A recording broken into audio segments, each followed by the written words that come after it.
Students, welcome to your favorite channel Chemistry with Swati, and today we start nucleophilic substitution reaction of haloalkane and haloarenes.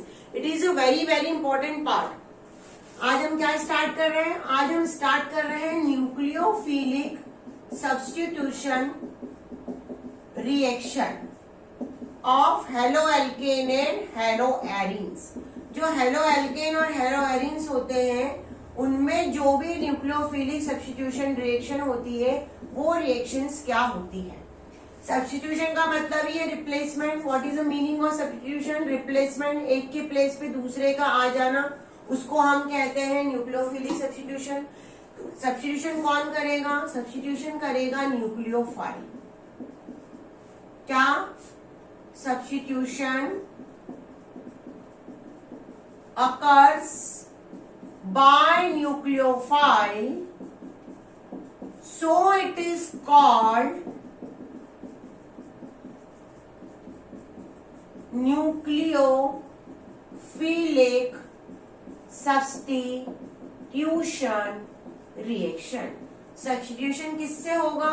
Substitution होगा nucleophile से, इसलिए ऐसी reactions को कहा जाता है nucleophilic substitution reaction. Question is arise, what is a nucleophile? What is the meaning of nucleophile? क्या होता है न्यूक्लियोफाइल? फाइल का मतलब जनरली होता है लव, न्यूक्लियो का मतलब होता है nucleus, that is a different nucleus from cell. Cell के अंदर जो न्यूक्लियस होता है बायो के स्टूडेंट, वो एक अलग न्यूक्लियस होता है। They are nucleus loving reagent. ये क्या है? न्यूक्लियस लविंग रिएजेंट होते हैं। जो न्यूक्लियस को लव करते हैं उन्हें कहा जाता है न्यूक्लियस लविंग रिएजेंट। और क्या हो सकता है? जो न्यूक्लियोफाइल होते हैं उन पे हमेशा नेगेटिव चार्ज होता है और लोन पेयर ऑफ इलेक्ट्रॉन होता है। जो भी न्यूक्लियोफाइल होता है उन पे नेगेटिव चार्ज होगा या लोन पेयर ऑफ इलेक्ट्रॉन होगी। According to Lewis, they are Lewis base. Lewis के अकॉर्डिंग ये क्या है? बेस है। बेस का मतलब क्या होता है? जो इलेक्ट्रॉन को डोनेट करे, जहां पे इलेक्ट्रॉन की रिक्वायर है वो इलेक्ट्रॉन को दे दे, वो कहलाता है बेस। तो these are the some basic things about the nucleophile. They are a nucleus loving reagent, they contain the negative charge or lone pair of electron always, and they are a Lewis base। भाई base है तो electron को donate का करने का काम करेगी। Negative charge का मतलब क्या होता है? नेगेटिव चार्ज जब भी कहीं केमिस्ट्री में हमको मिले कहीं भी, उसका मतलब है एक्सेस इलेक्ट्रॉन, कि उनके पास एक्सेस इलेक्ट्रॉन है, मतलब वो किसी को इलेक्ट्रॉन दे सकते हैं जिनको रिक्वायरमेंट है। लोन पेयर का मतलब क्या होता है? लोन पेयर का मतलब भी होता है कि एक्स्ट्रा इलेक्ट्रॉन पड़े हुए हैं, उनके पास भी एक्स्ट्रा इलेक्ट्रॉन है, इसका मीनिंग भी ये होता है। तो ये दोनों ही कंडीशन में इनके पास ज्यादा इलेक्ट्रॉन है तो ये क्या करेंगे? इलेक्ट्रॉन को डोनेट कर देगी कि हाँ भाई तुम्हारी रिक्वायरमेंट है, हम तुमको इलेक्ट्रॉन दे देते हैं। तो nucleophile that nucleophilic substitution reaction क्या होती है, कितने टाइप्स की होती है, क्या हमारा कि क्या होता है जिसमें नेगेटिव चार्ज हो, लोन पेयर इलेक्ट्रॉन हो। अब न्यूक्लियोटाइड का एक इंपॉर्टेंट टाइप्स होता है एम्बिडियन न्यूक्लियोफाइल। अब ये क्या होता है एम्बिडियन न्यूक्लियोफाइल? एम्बिडियन न्यूक्लियोफाइल का मतलब ये होता है which have two attachment side with substrate. जो सबस्ट्रेट होता है जिससे कोई जुड़ने वाला है। हम ऑर्गेनिक केमिस्ट्री पढ़ रहे हैं तो यहाँ पे हमारा सबस्ट्रेट कौन होगा? कार्बन। तो दोनों साइड से, जैसे दो एटम है अगर उसके पास, तो दोनों एटम में से वो अटैच हो सकता है। जैसे हम बात करते हैं CN की, CN जो होता है CN नेगेटिव, वो होता है साइनाइड। तो ये कार्बन से CN भी अटैच हो सकता है यहाँ पे। दूसरा होता है NC, ये होता है isocyanide, that is known as isocyanide. तो कार्बन से आइसोसाइनाइड भी अटैच कर सकते हैं। जैसे ये जो अटैच है ये कहलाता है, इधर से मैं अटैच कर रही हूँ CN और ये है NC। NC अटैच हुआ तो जो कंपाउंड बनेगा, ये NC का नाम क्या है, आइसोसाइनाइड, और CN क्या है, साइनाइड। तो ये दोनों ही जगह से अटैच हो गए। एक और होता है हमारे पास NO2। तो NO2 दो वे में अटैच हो सकता है। एक अटैच होता है N कार्बन से, ये कहलाता है नाइट्रो,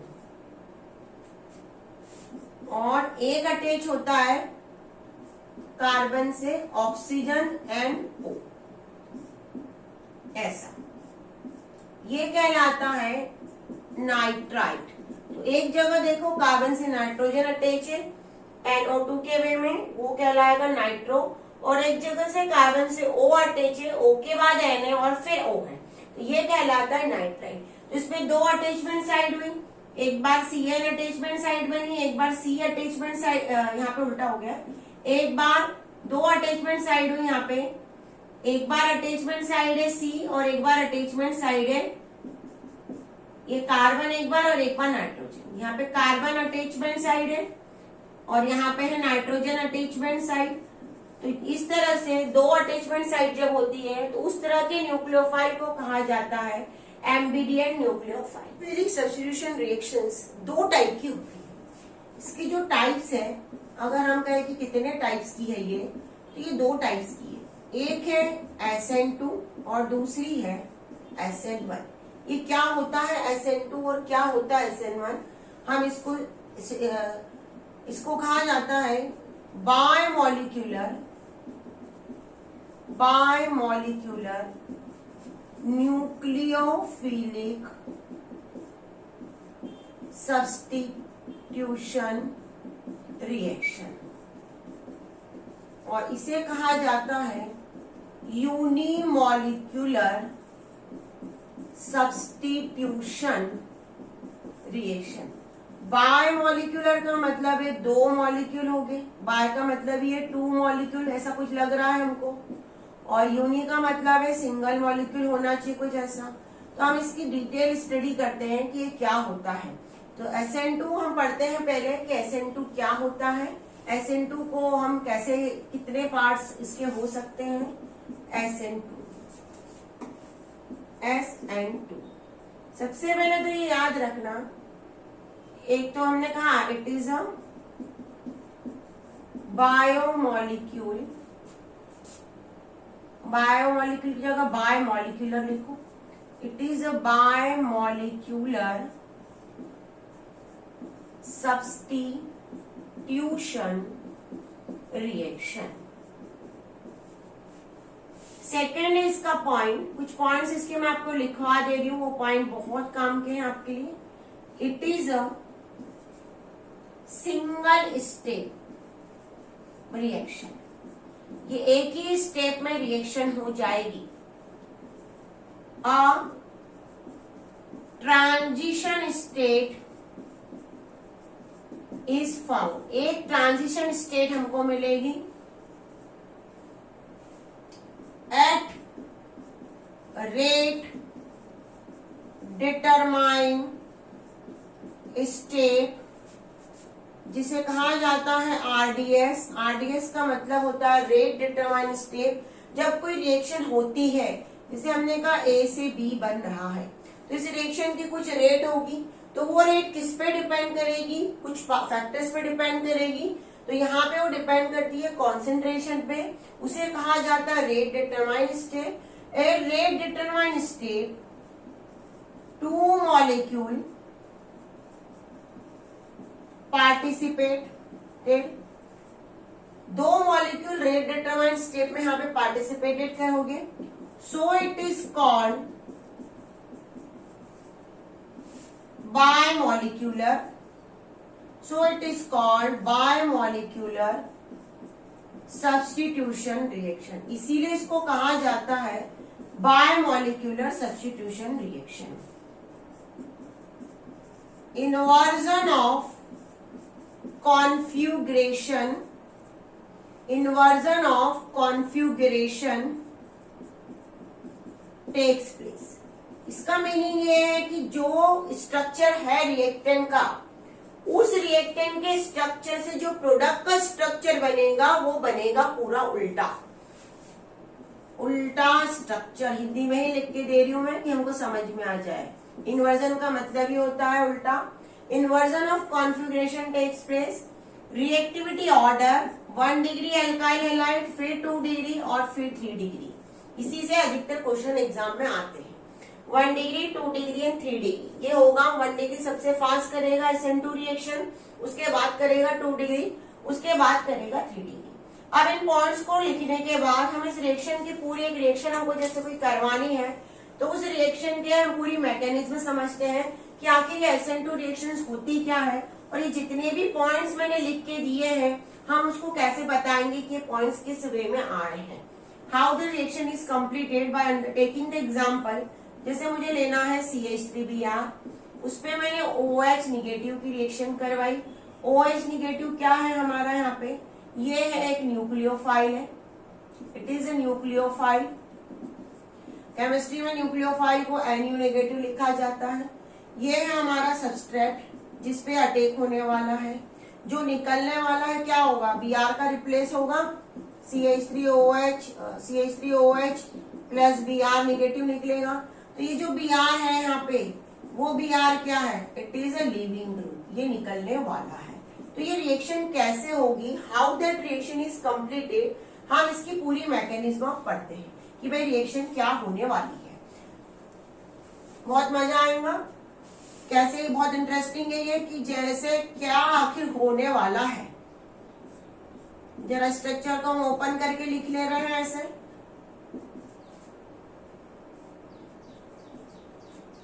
अब यहाँ पे OH निगेटिव जो न्यूक्लियोफाइल है वो बैक साइड से कार्बन पे अटैक करेगा। क्या होगा, बैक साइड से कार्बन पे अटैक वो करेगा। तो हमारा पहला पॉइंट हुआ मैकेनिज्म को देख के, nucleophile attack from back side. Nucleophile कहां से अटैक कर रहा है, बैक साइड से। Br कहां से निकलेगा, फ्रंट साइड से, क्योंकि Br ही लिविंग ग्रुप है। Br negative leave from front side, ये फ्रंट साइड से निकलने वाला है। ये चीज तो हमको ये समझ में आ गई। अब ये जब जैसे ये हुआ तो आखिर क्या होगा, ध्यान से इधर देखिए। सॉरी,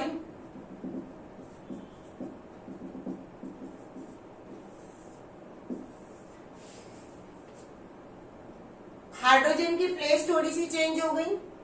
Br के साथ एक डॉटेड बॉन्ड बन गया, OH के साथ भी एक डॉटेड बॉन्ड बन गया, और मैंने एक इसको स्क्वायर में ब्रका बनाया हुआ है। इतनी चीजें मुझे यहाँ पे दिखी। तो हम ये जो कह सकते हैं, और ट्रांजिशन स्टेट इज फॉर्म, एक ट्रांजिशन स्टेट बनी, पहली बात। दूसरी बात, Br के जो बॉन्ड बने वो पार्शियल बॉन्ड है, partial bond is formed with Br, Br के साथ पार्शियली बॉन्ड बना, and partial bond is broken with OH। OH के साथ जो बॉन्ड बना है वो क्या बना है, पार्शियली अभी बन रहा है। जब भी केमिस्ट्री में कहीं स्क्वायर ब्रैकेट लिखे, मतलब वो जो स्टेट होती है वो हमेशा होती है अनस्टेबल। क्या होती है, अनस्टेबल। हम इसको लिखेंगे ट्रांजिशन स्टेट। दूसरी चीज मैंने अब भी कहा कि जब भी कोई स्क्वायर ब्रैकेट दिखे उसको कहा जाता है अनस्टेबल, कहीं भी दिख जाए तो ये एक अनस्टेबल कंडीशन आ गई। अब इसके बाद वो अगर आपको नोट करना है तो इसको आप क्या कीजिए, नोट करने के लिए वीडियो को पॉज करके आप इसको नोट कर लीजिए।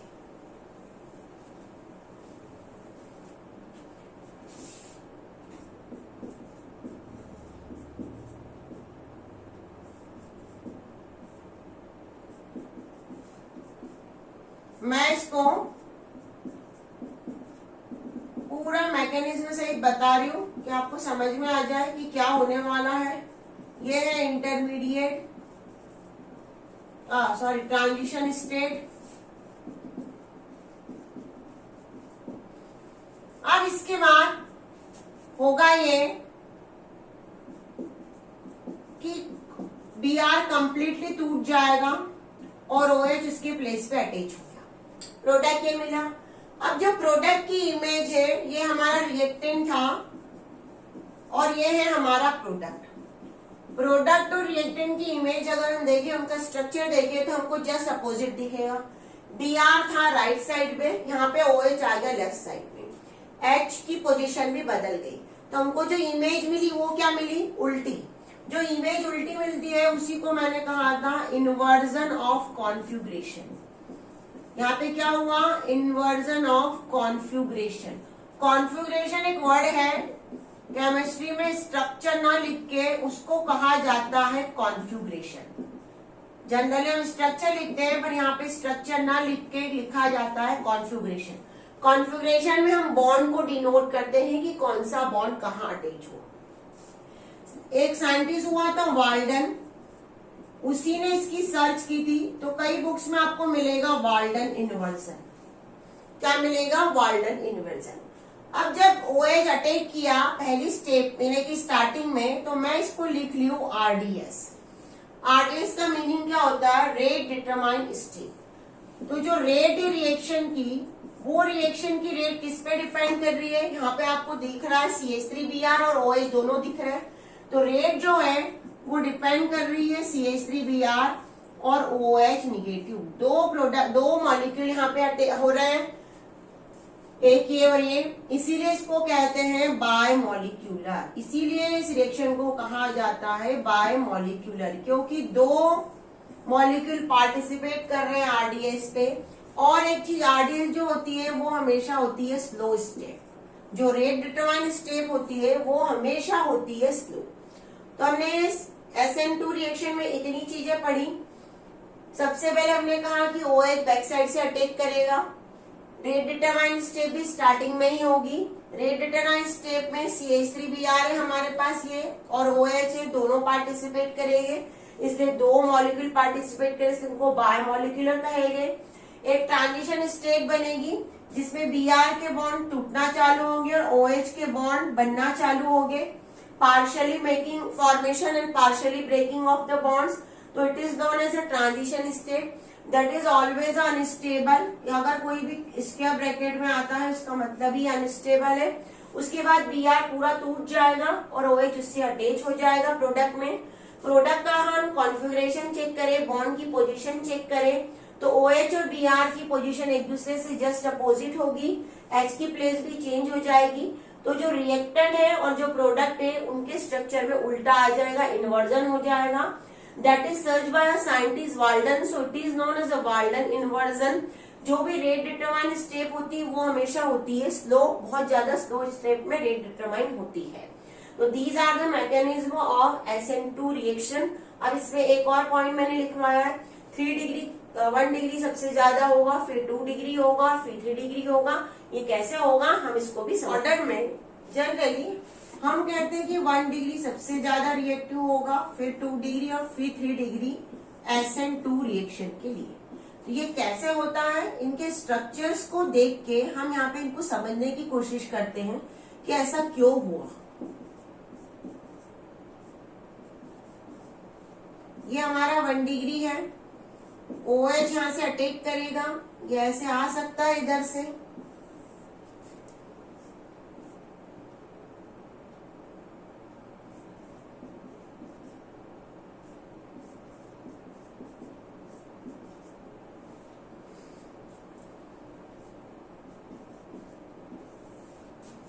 यहाँ पे ध्यान दो 3 डिग्री में आपको C2H5 3 जगह से अटैच दिखेगा। देखो 2 डिग्री में C2H5 2 जगह से अटैच है और एक जगह से H अटैच है, और ये 3 डिग्री। अब OH को यहाँ पे अटैक करना है। अगर इस C2H5 के स्ट्रक्चर को हम ओपन करें तो क्या लिखेंगे, इसको लिखेंगे CH2। क्या लिखेंगे, CH3 लिख सकते हैं। इसको भी हम CH2 लिख सकते हैं।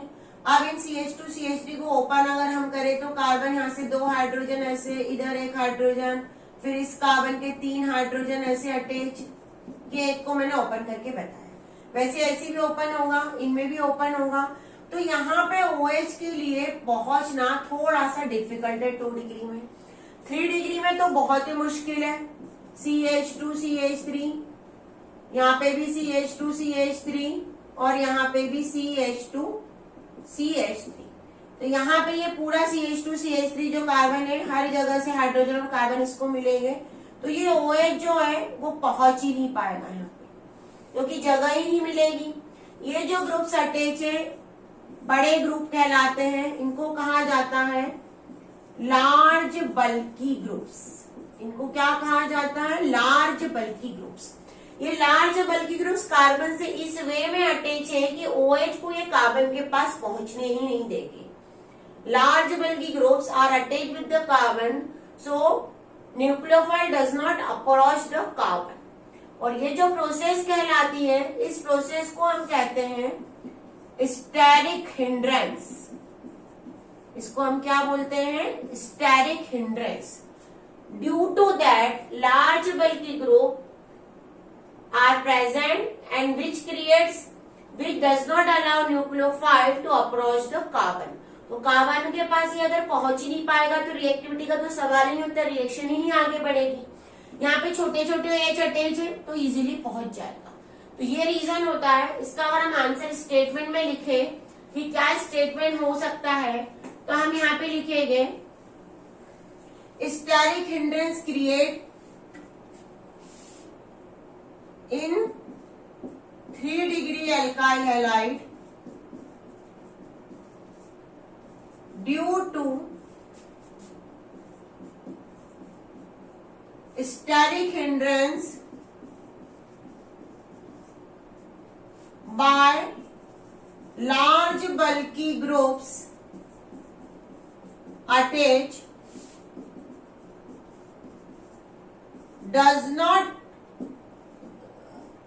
do not allow nucleophile to approach carbon, so it is very least reactive towards SN2 reactions। ये क्वेश्चन कई बार एग्जाम में आता है। Why 3 degree alkyl halide is not reactive with SN2 reaction. In 3 degree alkyl halide due to steric hindrance by large bulky group attach do not allow nucleophile to approach the carbon, so it is a very least reactive towards the SN2 reaction. जो बड़े बड़े groups होंगे carbon के पास, ये ऐसे बड़े बड़े group अगर कार्बन के पास अटैच है तो वो ग्रुप्स क्या करेंगे? न्यूक्लियोफाइल को कार्बन के पास पहुंचने ही नहीं देंगे, जगह ही नहीं देंगे। और इन ग्रुप्स को हमने क्या नाम दिया? Large bulky groups. तो वो क्या करेंगे? हिंड्रेंस का मतलब होता है रुकावट। हिंड्रेंस का मतलब क्या होता है? रुकावट। तो वो रुकावट डाल देंगे, न्यूक्लियोफाइल को आने ही नहीं देंगे, तो वो रिएक्टिव हो ही नहीं पाएगा। इसीलिए SN2 reaction 3 degree alkyl halide न के बराबर देगा। अब अभी हमने एक चीज बोली कि इन्वर्जन ऑफ कॉन्फ़िगरेशन होगा SN2 में। क्या मैंने बताया? इन्वर्जन ऑफ कॉन्फ़िगरेशन होगा। पर हमको यहाँ पे एक नोट करना है। नोट ये करना है हमको कि अगर हमारा जो कंपाउंड है वो अगर चिरेल है तो ही इन्वर्जन ऑफ कॉन्फ़िगरेशन होगा, अदरवाइज नहीं होगा। If SN2 reaction occurs in optical active compound, then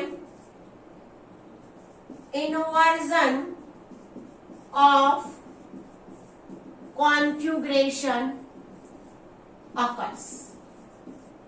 ये नोट करके आपको ये नोट कर लेना है बहुत अच्छे से कि अगर इन्वर्जन होना है तो कौन से कंपाउंड में होगा? जो ऑप्टिकल एक्टिव है, और उसी कंपाउंड में अगर SN2 रिएक्शन हो रही है तो बहुत ज्यादा चांसेस है। तो ये हमारे SN2 रिएक्शंस पूरी कंप्लीट है। अब हम पढ़ते हैं SN1 रिएक्शन होती है। SN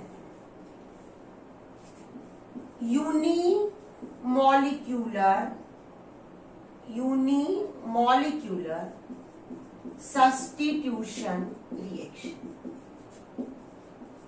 अब इस रिएक्शंस में क्या क्या होता है? It is 2 step process. ये 2 स्टेप्स में होगी, एक स्टेप में नहीं होगी। सेकेंड इसका नेक्स्ट पॉइंट है एन इंटरमीडिएट इज ऑब्टेन। एक इंटरमीडिएट यहां पे बनेगा। यहां पे हमको inversion of configuration and retention of configuration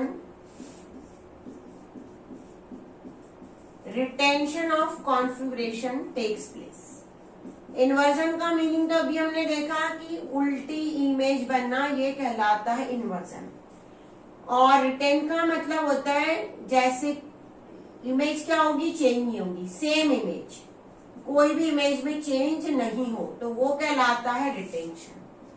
उसके बाद at RDS rate determine step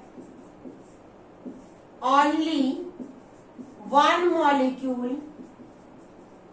participate. एक ही मॉलिक्यूल पार्टिसिपेट करेगा RDS में। So it is called unimolecular reaction। इसीलिए इसको यूनिमोलिक्यूलर रिएक्शन कहते हैं। रिएक्टिविटी ऑर्डर, यहाँ पे रिएक्टिविटी ऑर्डर 3 डिग्री, 2 डिग्री और 1 डिग्री होगा। इसमें 3 डिग्री सबसे फास्ट रिएक्शन करेगा। इसके कुछ पॉइंट्स हैं जो हमने नोट कर लिए। अब हम इस रिएक्शन को समझने की कोशिश करते हैं कि रिएक्शन कैसे होगी, how the reaction is completed. सबसे पहले तो 3 डिग्री वाला कोई एल्काइल हैलाइड हमको यहाँ पे लेना पड़ेगा। तो 3 डिग्री वाला एल्काइल हैलाइड मैंने चूज किया यहाँ पे। सपोज टर्शरी ब्यूटाइल ब्रोमाइड, ये है टर्शरी ब्यूटाइल ब्रोमाइड। अब मुझे इसमें न्यूक्लियोफिलिक सब्स्टिट्यूशन रिएक्शन करवानी है OH निगेटिव से। अगर हम इस रिएक्शन को ध्यान से देखें तो हमको लगेगा Br को हटा के OH लगाना, सिर्फ हमको और कुछ नहीं करना। यहाँ पे इट लुक्स वेरी सिंपल कि यहाँ पे OH आ गया और ये Br निकल गया। पर अब अगर इसकी मैकेनिज्म हम देखें तो इसकी मैकेनिज्म कुछ अलग वे में हो। इसकी मैकेनिज्म देखते हैं हम कि कैसी रिएक्शन होगी। इसी रिएक्शन को हमको मैकेनिज्म से समझना है कि how the reaction is completed. अब इसके मैकेनिज्म में सबसे पहले हम लेंगे टर्शरी ब्यूटाइल ब्रोमाइड, ये ले लिया मैंने। सिंगल फर्स्ट स्टेप जो होती है वही इसकी RDS होती है। RDS अभी अपन बात कर चुके हैं, rate determine step. RDS means rate determined step. At the first step is RDS. RDS always a slow step. RDS हमेशा स्लो होगी। फर्स्ट स्टेप में यहाँ पे Br निकल जाएगा और यहाँ पे बन जाएगा कार्बोकेटायन। क्या बनेगा यहाँ पे? कार्बोकेटायन। ये कार्बोकेटायन बना, ये फर्स्ट स्टेप है। सेकेंड स्टेप में ये जो कार्बोकेटायन है, ये कार्बोकेटायन ध्यान से देखना, ये कार्बोकेटायन जैसे ही बनेगा तो ये कार्बोकेटायन को लिखने का तरीका हम थोड़ा सा चेंज कर देंगे। कार्बोकेटायन का स्ट्रक्चर होता है प्लेनर। क्या होता है कार्बोकेटायन का स्ट्रक्चर? प्लेनर स्ट्रक्चर होता है इसका, क्योंकि इसमें हाइब्रिडाइजेशन जो होता है कार्बोकेटायन में, इस कार्बन पे वो होता है sp2 और sp2 वाला हाइब्रिडाइजेशन जब भी होता है तो स्ट्रक्चर बनता है प्लेनर। ये प्लेनर स्ट्रक्चर। अब जो OH निगेटिव होने वाला है, रिएक्शन में पार्टिसिपेट करने वाला है, उसके पास कार्बन से अटैच होने के लिए 2 जगह है। या तो वो फ्रंट साइड से भी जा सकता है और बैक साइड से भी जा सकता है। 2 तरह से अटैच कर सकता है, इधर से भी अटैच कर सकता है, इधर से भी अटैच हो सकता है। तो इसकी वजह से यहाँ पे 2 स्ट्रक्चर बनेंगे हमारे पास। एक वो जिस फ्रंट साइड से गया तो बन जाएगा यहाँ पे ऐसा स्ट्रक्चर। और अगर वो बैक साइड से गया तो हमारा जो स्ट्रक्चर है वो ऐसा बनेगा। तो एक स्ट्रक्चर में ध्यान से देखो कॉन्फ़िगरेशन वही के वही है और दूसरे स्ट्रक्चर में कॉन्फ़िगरेशन चेंज हो गया। तो मैंने यहाँ पे दो वर्ड लिख के दिए थे, एक दिया था इन्वर्जन ऑफ कॉन्फ़िगरेशन और दूसरा दिया था रिटेंशन ऑफ कॉन्फ़िगरेशन। और दोनों के जो स्ट्रक्चर मिलते हैं उसको कहते हैं रेसेमिक मिक्सचर। एक होता है डेक्स्ट्रोरोटेटरी और दूसरा होता है लीवोरोटेटरी, रेसेमिक मिक्सचर। इसके बाद जो फर्स्ट स्टेप में बना है वो क्या बना है, कार्बोकेटायन बना है। और आपको पता है कि 3 डिग्री कार्बोकेटायन जो होता है वो ज्यादा स्टेबल होता है, सबसे ज्यादा मोस्ट स्टेबल होता है। आरडीएस में कितने मॉलिक्यूल पार्टिसिपेट कर रहे हैं, रेट में सिर्फ पार्टिसिपेट कर रहा है, ये एक ही मॉलिक्यूल रेट को डिसाइड कर रहा है, इसीलिए इसको कहा जाता है यूनिमॉलिक्यूलर। इसीलिए इसको कहा जाता है यूनिमॉलिक्यूलर। तो ये पूरा जो है हमने इसको जो समझा है इसको हम पूरा सिस्टमेटिक वे में लिखने की कोशिश करते हैं कि आपको समझ में आ जाए कि एग्जैक्टली क्या क्या चीजें यहाँ पे हो रही है और किस वे में हो रही है। तो ये अगर आप पढ़ोगे तो आपको ऐसे जो नोट्स मैकेनिज्म वाले हैं वो आपको बहुत ज्यादा हेल्प करेंगे कि आखिर रिएक्शन क्या हो रही है, क्योंकि हमारे खुद के जो लिखे हुए नोट्स होते हैं वो बहुत ज्यादा इफेक्टिव होते हैं। सबसे पहले हमने ये लिया है,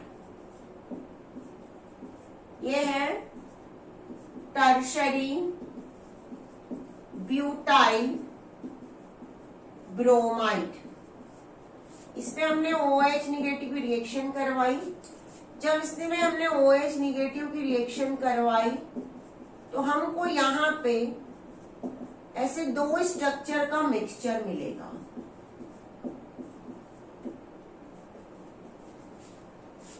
ये कहलाता है D। अगर हम इसको लिखे डेक्स्ट्रोरोटेटरी तो ये कहलाएगा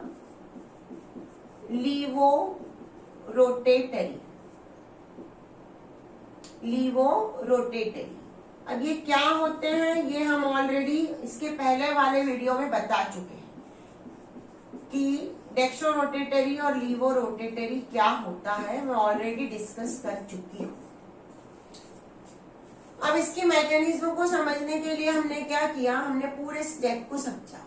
हमने सबसे पहले टर्शरी ब्यूटाइल ब्रोमाइड लिया। जब टर्शरी ब्यूटाइल ब्रोमाइड लेते हैं तो सबसे पहले स्टेप में वो टूटता है और वो बनाता है एक कार्बोकेटायन और Br निकल जाता है। ये स्टेप होती है आरडीएस, स्लोर स्टेप। आरडीएस में यहाँ पे रेट पे पार्टिसिपेट किया CH3 थ्राइस Br ने, एक ही मॉलिक्यूल पार्टिसिपेट कर रहा है इसलिए इसको नाम दिया यूनिमॉलिक्यूलर। सबसे यहाँ पे एक इंटरमीडिएट बना। ये इंटरमीडिएट क्या है, ये इंटरमीडिएट है कार्बोकेटायन। और 3 डिग्री कार्बोकेटायन जो होता है वो सबसे ज्यादा स्टेबल होता है, इसीलिए 3 डिग्री एल्काइल हैलाइड ये रिएक्शन सबसे फास्ट देगा और 1 डिग्री सबसे स्लो देगा। इसके बाद ये जो कार्बोकेटायन बन के तैयार हुआ है उसका स्ट्रक्चर है प्लेनर। इसका स्ट्रक्चर क्या है, इसकी ज्योमेट्री क्या है, इसका स्ट्रक्चर होता है प्लेनर। अगर ये प्लेनर स्ट्रक्चर है तो OH को 2 साइड मिल गए अटैच करने के लिए, कहीं से भी वो जा सकता है। इसकी वजह से हमारे पास 2 प्रोडक्ट आ जाएंगे, इसके 2 प्रोडक्ट आ जाएंगे हमारे पास। ये एक CH3, इधर भी CH3, इधर भी CH3। जो ओरिजिनल स्ट्रक्चर है वो यहाँ पे ज्योमेट्री में कॉन्फ़िगरेशन में कोई भी चेंज नहीं हुआ। ये जो कॉन्फ़िगरेशन था OH Br की जगह आ गया, तो इसको हम लिखेंगे retention of configuration. Retention of configuration. दूसरा स्ट्रक्चर चेंज हो सकता है, OH बैक साइड से अटैक हो जाए तो यहाँ पे जो स्ट्रक्चर आएगा वो आएगा inversion of configuration, inversion of कॉन्फ्यूगरेशन। ये कुछ SN1 रिएक्शन के लिए बेसिक चीजें मैंने बता दी। अब हमें कुछ और पॉइंट्स पढ़ने हैं। ये पॉइंट्स पढ़ने हैं हमको कि अगर हम यहाँ पे कुछ ऐसे स्पेसिफिक रिएजेंट क्या क्या यूज कर सकते हैं जिससे कुछ चेंजेस हो सकते हैं क्या। तो यहाँ पे अगर हमने एलाइल क्लोराइड लिया, सभी ने नोमेनक्लेचर में एलाइल क्लोराइड पढ़ा हुआ है, CH2 double bond CH, single bond CH2 Cl, ये होता है एलाइल क्लोराइड। अगर यहाँ से Cl निकल जाए तो CH2 double bond CH, single bond CH2, ये तो ये स्ट्रक्चर एक रेजोनेंस को शो कर सकता है। It shows a resonance structure, ऐसा रेजोनेंस बना सकता है ये। तो ये रेजोनेंस शो करके क्या हो सकता है, स्टेबल हो सकता है। तो इसलिए हमेशा ये प्रेफर करेगा कि हम क्या करें, रेजोनेंस बना के इसका, इसमें से Cl निकलेगा, कार्बन पर पॉजिटिव चार्ज आया, ये दोनों रेजोनेंस स्ट्रक्चर शो कर सकते हैं। दो रेजोनेंस स्ट्रक्चर बने इसके, और डबल पॉजिटिव चार्ज और डबल बॉन्ड की प्लेस चेंज हो गई। पहले पॉजिटिव चार्ज यहाँ पे था, पॉजिटिव चार्ज यहाँ पे आ गया, तो डबल बॉन्ड की पोजीशन चेंज हो गई। ये रेजोनेंस फर्स्ट स्ट्रक्चर, ये रेजोनेंस सेकंड स्ट्रक्चर। और जो भी रेजोनेंस शो करता है वो क्या हो जाता है, स्टेबल। तो इसलिए ये हमेशा SN1 रिएक्शन को ही फॉलो करेगा। अब अगर हम बात करें बेंजाइल क्लोराइड की, हम बात करें बेंजाइल क्लोराइड की, तो क्या करेगा बेंजाइल क्लोराइड, देखते हैं यहाँ पे। बेंजाइल क्लोराइड की अगर मैं बात करूं तो बेंजाइल क्लोराइड कैसे स्ट्रक्चर देगा, ध्यान से देखो। ये बेंजाइल क्लोराइड है, ये Cl निकल गया यहाँ से। Cl निकलने से कार्बन पे पॉजिटिव चार्ज आ गया, ये डबल बॉन्ड वैसे के वैसे, यहाँ पे वैसे के वैसे। ये डबल बॉन्ड यहाँ पे शिफ्ट हो सकता है। अगर ये डबल बॉन्ड यहाँ पे शिफ्ट हो गया तो पॉजिटिव चार्ज यहाँ पे आ जाएगा। आपको इलेक्ट्रॉन को घुमाते आना ही चाहिए। अगर तुम इलेक्ट्रॉन को घुमा नहीं पा रहे हो तो तुम्हारा मीनिंग नहीं है। अब इसके बाद ये जो बॉन्ड है अंदर का वो एक प्लेस आगे बढ़ेगा और ये पॉजिटिव चार्ज इधर आ सकता है। डबल एरो बनाते हैं रेजोनेंस स्ट्रक्चर जब भी बनाते हैं, सिंगल एरो से रेजोनेंस स्ट्रक्चर कभी भी नहीं बनता है। ये CH2 और ये बॉन्ड, और एक रेजोनेंस स्ट्रक्चर बन सकता है इसका, ये डबल बॉन्ड यहाँ आ गया और ये पॉजिटिव चार्ज यहाँ आ गया एक जगह। तो इस तरह से हमने देखा कि बेंजाइल क्लोराइड भी क्या कर सकता है, बेंजाइल क्लोराइड भी बहुत सारे रेजोनेंस स्ट्रक्चर को बना सकता है। क्या कर सकता है, बहुत सारे रेजोनेंस स्ट्रक्चर को बना सकता है, और जो रेजोनेंस बनेगा स्टेबिलिटी आ जाएगी। तो बेंजाइल क्लोराइड हो और एलाइल क्लोराइड हो, ये दोनों क्या प्रेफर करेंगे, they both prefer to go SN1 reaction. ये भी SN1 की ओर जाएगा और ये भी SN1 की ओर जाएगा। Allyl chloride and benzyl chloride क्या प्रेफर करेंगे, SN1 रिएक्शन। क्यों प्रेफर करेंगे, रेजोनेंस की वजह से। क्यों प्रेफर करेंगे, रेजोनेंस की वजह से, रेजोनेंस बनाएंगे इसलिए प्रेफर करेंगे। ये SN1 रिएक्शन पूरी हमारी हो गई। 3 डिग्री क्यों होगा, क्योंकि 3 डिग्री अगर पार्टिसिपेट करेगा तो 3 डिग्री कार्बोकेटायन बनाएगा जिससे स्टेबिलिटी आ जाएगी, और केमिस्ट्री में हर कोई अपने आप को स्टेबल करना चाहता है।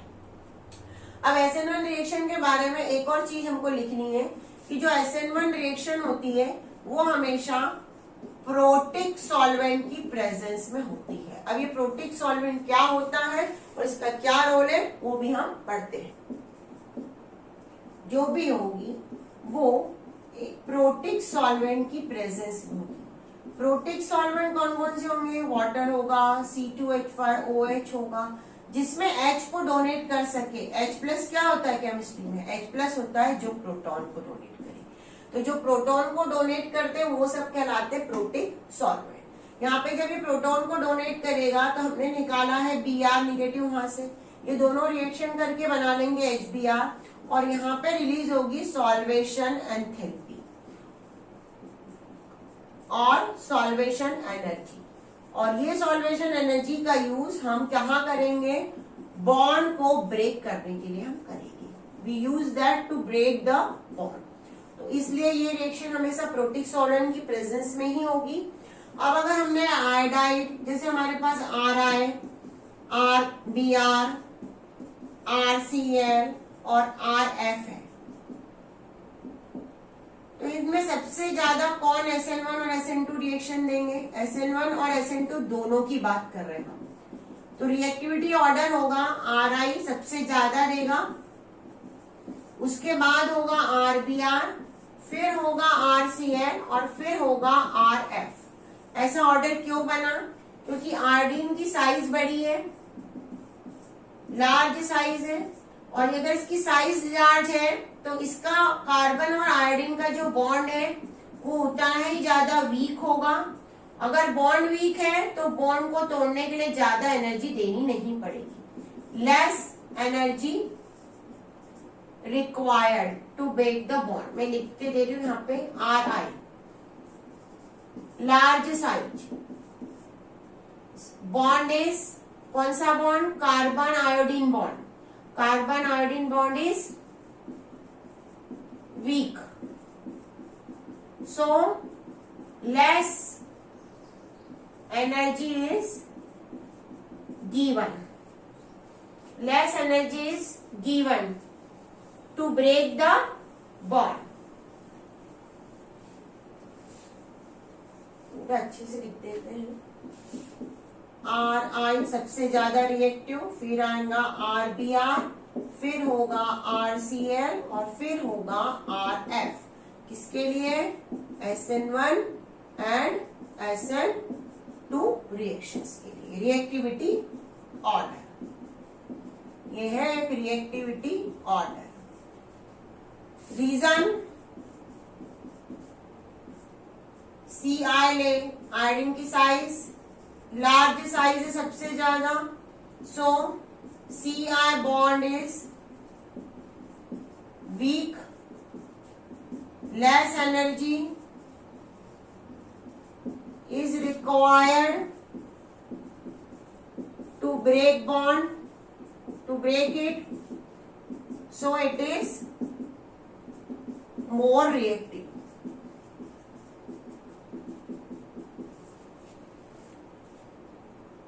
रिएक्टिविटी से बहुत ज्यादा क्वेश्चंस आते हैं हमको एग्जाम में, तो हमको उसको बहुत अच्छे से पढ़ना चाहिए। ये SN1 रिएक्शन और SN2 रिएक्शन आपका कंप्लीट हो गया है।